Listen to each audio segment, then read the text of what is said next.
Japan B-League walang planong pakawalan si Kai Sotto para sa ikauunlad ng performance nito. Another 1 year ang inaasahan next season para kay Kai Sotto. And bago tayo magpatuloy mga kaibigan, please don't forget to like and subscribe and always pong pahit ng notification bell. Maraming salamat po. Well mga kaibigan, dahil po sa ating pambato na si Kai Sotto, another history ang nangyari or nagawa nga po ng Japan B-League sa kanila, no? Kung titignan po ninyo as of now, kilala na talaga ang Japan B-League hindi lamang sa Pilipinas, sa ibang bansa din po dito sa Asia. Bukod pa po dyan sa mga hindi nakakaalam, dito nga po sa Japan B-League sa YouTube channel nila, most popular views ang ating pambato na si Kai Sotto. Halos siya po ang nasa top at pinapaibabawan niya pa ang magagaling na player o star player sa Japan. Sa pagkakatong ito, walang planong pakawala, no, ng Japan B-League o ng Yokohama Bay Corsair etong si Kai Sotto. Maituturing nga po na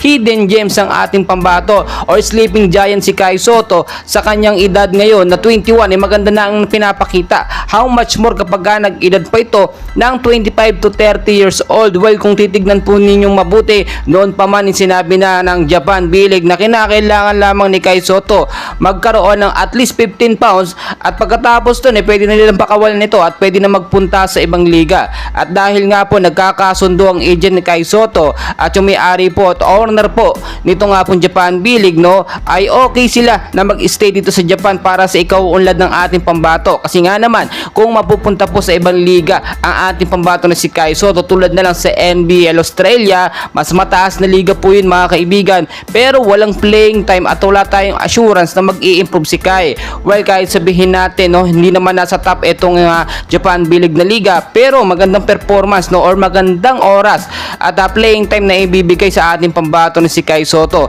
Basta kasi mas mahubog pa si Kai Sotto at mas magkaroon pa ng maraming exposure dito sa Japan, ay sinisigurado natin, no, yung matataas na liga na lang ang maghahabol. Sabihin na natin NBA, direct to the point ang lalapit sa ating pambato na si Kai Sotto. Tignan nyo mabuti mga kaibigan, 18 games pa ang natitira dito nga po sa Yokohama at malaki ang tsansa nila at nagtitiwala sila dito nga po kay Kai Sotto at kay Yuki Kawamura, yung tandem nila na makakapasok ang Yokohama sa playoffs at kaya pang mag top 2. Well mga kaibigan, hindi naman imposible dahil nakita naman natin kung paano na talaga maglaro ang ating pambato na si Kai Sotto ngayon. Ibang iba na po simula nang dumating siya dito sa Japan or simula nang umalis siya sa NBL Australia. Well mga kaibigan, tuloy-tuloy yung suporta sa ating pambato na si Kai Sotto. Napakalayo pa po ng kanyang mararating basta nandyan ang suporta ng mga solid Kai Sotto fans. And please don't forget to like and subscribe mga kaibigan.